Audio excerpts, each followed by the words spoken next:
ಎಲ್ಲರಿಗೂ ನಮಸ್ಕಾರ ಸ್ನೇಹಿತರೆ. ಫೆಬ್ರವರಿ 1ರಂದು ಹಣಕಾಸು ಸಚಿವೆ ನಿರ್ಮಲಾ ಸೀತಾರಾಮನ್ ಅವರು 2025-26ನೇ ಸಾಲಿನ ಕೇಂದ್ರ ಬಜೆಟ್ ಅನ್ನು ಮಂಡಿಸಿದರು.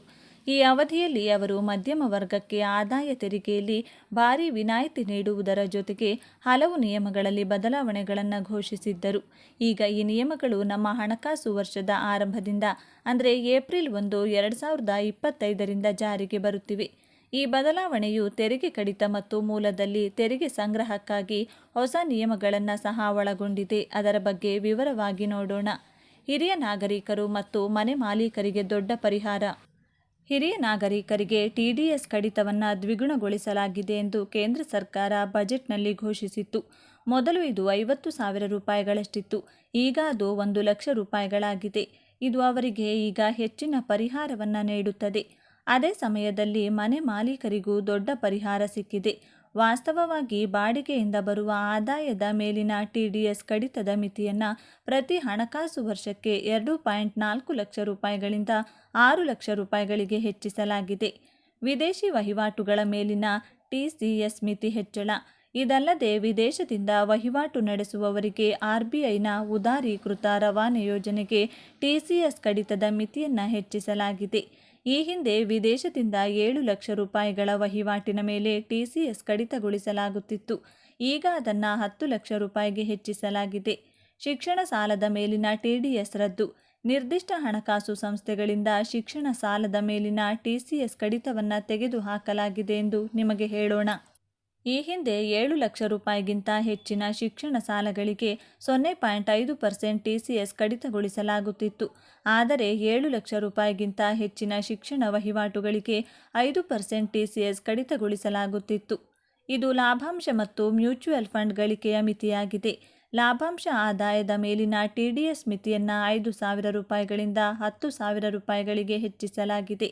ಆದರೆ ಮ್ಯೂಚುವಲ್ ಫಂಡ್ ಘಟಕಗಳಿಂದ ಬರುವ ಆದಾಯದ ಮೇಲಿನ ಟಿಡಿಎಸ್ ಮಿತಿಯನ್ನು ಪ್ರತಿ ಹಣಕಾಸು ವರ್ಷಕ್ಕೆ 5,000 ರೂಪಾಯಿಗಳಿಂದ 10,000 ರೂಪಾಯಿಗಳಿಗೆ ಹೆಚ್ಚಿಸಲಾಗಿದೆ. ಇದಲ್ಲದೆ ಪ್ರತಿ ಬಹುಮಾನದ ಮೇಲಿನ ಟಿಡಿಎಸ್ ಅನ್ನು 10,000 ರೂಪಾಯಿಗೆ ಹೆಚ್ಚಿಸಲಾಗಿದೆ. ಎಲ್ಪಿಜಿ ಬೆಲೆ. ತೈಲ ಕಂಪನಿಗಳು ಪ್ರತಿ ತಿಂಗಳ ಮೊದಲ ದಿನದಂದು ಎಲ್ಪಿಜಿ ಬೆಲೆಗಳನ್ನು ಪರಿಶೀಲಿಸುತ್ತವೆ. ಆದ್ದರಿಂದ ನೀವು ಏಪ್ರಿಲ್ 1ರ ಬೆಳೆಗೆ ಸಿಲಿಂಡರ್ ಬೆಲೆಯಲ್ಲಿ ಬದಲಾವಣೆಯನ್ನು ನೋಡಬಹುದು.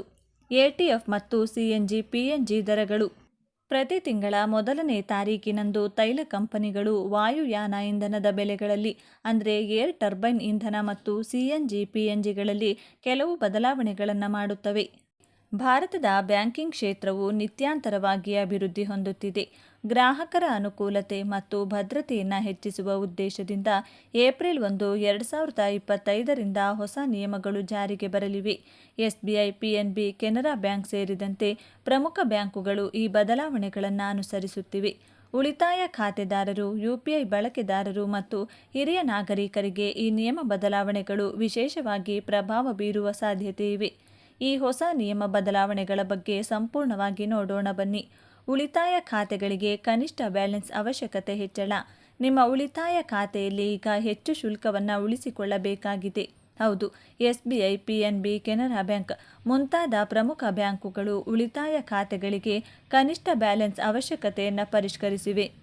ನಗರ ಗ್ರಾಹಕರು ಹಳೆಯ ನಿಯಮಗಳಿಗಿಂತ ಹೆಚ್ಚುವರಿ ಬ್ಯಾಲೆನ್ಸ್ ಕಾಪಾಡಬೇಕಾಗಬಹುದು.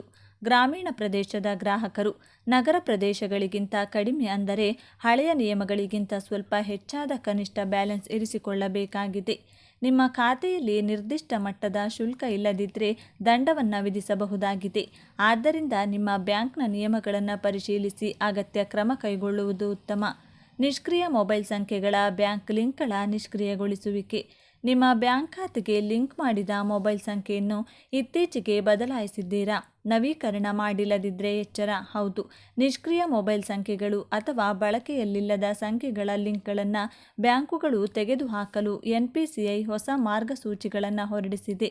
ನೀವು ಯುಪಿಐ ಬಳಸುತ್ತಿದ್ದರೆ ನಿಮ್ಮ ಪಾವತಿಗಳು ನಿಷ್ಕ್ರಿಯಗೊಳ್ಳಬಹುದು. ನಿಮ್ಮ ಬ್ಯಾಂಕ್ ಖಾತೆಗೆ ಲಿಂಕ್ ಮಾಡಿದ ಮೊಬೈಲ್ ಸಂಖ್ಯೆ ಸಕ್ರಿಯವಾಗಿದೆಯೇ ಎಂಬುದನ್ನು ಪರಿಶೀಲಿಸಿ. ಬೇರೆ ಹೊಸ ಸಂಖ್ಯೆಗೆ ಬದಲಾಯಿಸಿದರೆ ತಕ್ಷಣವೇ ನಿಮ್ಮ ಬ್ಯಾಂಕ್ನಲ್ಲಿ ಅದನ್ನು ನವೀಕರಿಸಿ. ಹಿರಿಯ ನಾಗರಿಕರಿಗೆ ಟಿಡಿಎಸ್ ವಿನಾಯಿತಿ ಮಿತಿ ದ್ವಿಗುಣ. ಹಿರಿಯ ನಾಗರಿಕರಿಗೆ ಒಳ್ಳೆಯ ಸುದ್ದಿ ಇದು. ಹೌದು, ಹಳೆಯ ನಿಯಮ ವಾರ್ಷಿಕ 50,000ಗಿಂತ ಹೆಚ್ಚಿನ ಬಡ್ಡಿಗೆ ಟಿಡಿಎಸ್ ಕಡಿತ ಮಾಡಲಾಗ್ತಿತ್ತು. ಹೊಸ ನಿಯಮ ಈ ಮಿತಿಯನ್ನು 1,00,000 ರೂಪಾಯಿಗೆ ಹೆಚ್ಚಿಸಲಾಗಿದೆ. ಇದರಿಂದ ಹಿರಿಯ ನಾಗರಿಕರು ಹೆಚ್ಚು ಬಡ್ಡಿಯನ್ನು ಪಡೆಯಲು ಸಾಧ್ಯವಾಗುತ್ತದೆ. ಅವರು ಇನ್ನು ಹೆಚ್ಚಿನ ಹಣವನ್ನು ಅವರ ಸ್ಥಿರ ಠೇವಣಿಗಳಲ್ಲಿ ಬಂಡವಾಳ ಹೂಡಲು ಈ ಮಾರ್ಪಾಟು ಸಹಾಯ ಮಾಡುತ್ತದೆ. ಯುಪಿಐ ವಹಿವಾಟು ಮಿತಿಗಳ ಕಟ್ಟುನಿಟ್ಟಾದ ನಿಯಂತ್ರಣ. ಯುಪಿಐ ಬಳಕೆದಾರರಿಗೆ ನೂತನ ಭದ್ರತಾ ಕ್ರಮಗಳು ಜಾರಿಗೆ ಬರುತ್ತಿವೆ. ಗ್ರಾಹಕರು ಇತಿಹಾಸಕ್ಕನುಗುಣವಾಗಿ ದಿನನಿತ್ಯದ ಯುಪಿಐ ವಹಿವಾಟು ಮಿತಿಗಳನ್ನು ಬ್ಯಾಂಕುಗಳು ಸರಿಹೊಂದಿಸಬಹುದು. ವಂಚನೆ ನಿವಾರಣೆಗೆ ಹೆಚ್ಚು ಪರಿಶೀಲನೆ ಪ್ರಕ್ರಿಯೆಗಳು ಜಾರಿಗೊಳ್ಳಲಿವೆ. ಕೆಲವು ಲೆನ್ದನಗಳಿಗೆ ಹೆಚ್ಚುವರಿ ಒಟಿಪಿ ಅಥವಾ ಬಯೋಮೆಟ್ರಿಕ್ ದೃಢೀಕರಣ ಬೇಕಾಗಬಹುದು. ಈ ಹೊಸ ನಿಯಮಗಳು ಗ್ರಾಹಕರ ಹಣಕಾಸಿನ ಸುರಕ್ಷತೆಯನ್ನು ಹೆಚ್ಚಿಸಲು ಸಹಾಯ ಮಾಡಲಿವೆ. ಬ್ಯಾಂಕ್ ಲಾಕರ್ ಶುಲ್ಕಗಳು ಮತ್ತು ನೀತಿಗಳ ಪರಿಷ್ಕರಣೆ. ನಿಮ್ಮ ಬ್ಯಾಂಕ್ ಲಾಕರ್ ಶುಲ್ಕ ಹೆಚ್ಚಾಗಬಹುದು. SBI, PNB, HDFC ಬ್ಯಾಂಕ್ ಮುಂತಾದ ಪ್ರಮುಖ ಬ್ಯಾಂಕುಗಳು ಲಾಕರ್ ಬಾಡಿಗೆ ಶುಲ್ಕವನ್ನು ಪರಿಷ್ಕರಿಸಿವೆ. ಕೆಲವು ಕೆಟಗರಿಗಳಲ್ಲಿ ಲಾಕರ್ ಶುಲ್ಕ ಹೆಚ್ಚಾಗಬಹುದು. ನಿಯಮಿತ ಲಾಕರ್ ಬಳಕೆ ಕಡ್ಡಾಯಗೊಳಿಸಲಾಗಿದೆ. ಹಳೆಯ ನಿಯಮಗಳಿಗಿಂತ ಹೆಚ್ಚು ಕಟ್ಟುನಿಟ್ಟಾದ ನಿಯಂತ್ರಣ ಜಾರಿಯಾಗಿದೆ. ಹೀಗಾಗಿ ಲಾಕರ್ ಬಳಸುವ ಗ್ರಾಹಕರು ತಮ್ಮ ಬ್ಯಾಂಕ್ನ ಹೊಸ ಶುಲ್ಕ ನೀತಿಯ ಬಗ್ಗೆ ಮಾಹಿತಿ ಹೊಂದುವುದು ಅಗತ್ಯ. ಗ್ರಾಹಕರಿಗೆ ಈ ಬದಲಾವಣೆಗಳ ಪರಿಣಾಮ ಹೇಗಿರಲಿದೆ? ಈ ಹೊಸ ನಿಯಮ ಬದಲಾವಣೆಗಳು ಬ್ಯಾಂಕಿಂಗ್ ವ್ಯವಸ್ಥೆಯನ್ನು ಹೆಚ್ಚು ಪಾರದರ್ಶಕ, ಸುರಕ್ಷಿತ ಮತ್ತು ಅನುಕೂಲಕರ ಮಾಡುವುದು ಉದ್ದೇಶವಾಗಿದೆ. ಗ್ರಾಹಕರು ತಮ್ಮ ಬ್ಯಾಂಕ್ ನಿಯಮಗಳನ್ನು ಗಮನಿಸದೇ ಇದ್ದರೆ ಅನಗತ್ಯ ಶುಲ್ಕ ಅಥವಾ ಸೇವಾ ನಿಷ್ಕ್ರಿಯಗೊಳ್ಳುವ ಸಾಧ್ಯತೆಗಳಿವೆ. ನಿಮ್ಮ ಬ್ಯಾಂಕಿಂಗ್ ಸೇವೆಗಳನ್ನು ನವೀಕರಿಸಲು ಈ ಕ್ರಮಗಳನ್ನು ಅನುಸರಿಸಿ. ನಿಮ್ಮ ಕನಿಷ್ಠ ಬ್ಯಾಲೆನ್ಸ್ ನಿಯಮವನ್ನು ಪರಿಶೀಲಿಸಿ. ನಿಮ್ಮ ಬ್ಯಾಂಕ್ ಲಿಂಕ್ ಮಾಡಿದ ಮೊಬೈಲ್ ಸಂಖ್ಯೆ ಸಕ್ರಿಯವಿದೆ ಎಂದು ದೃಢೀಕರಿಸಿ.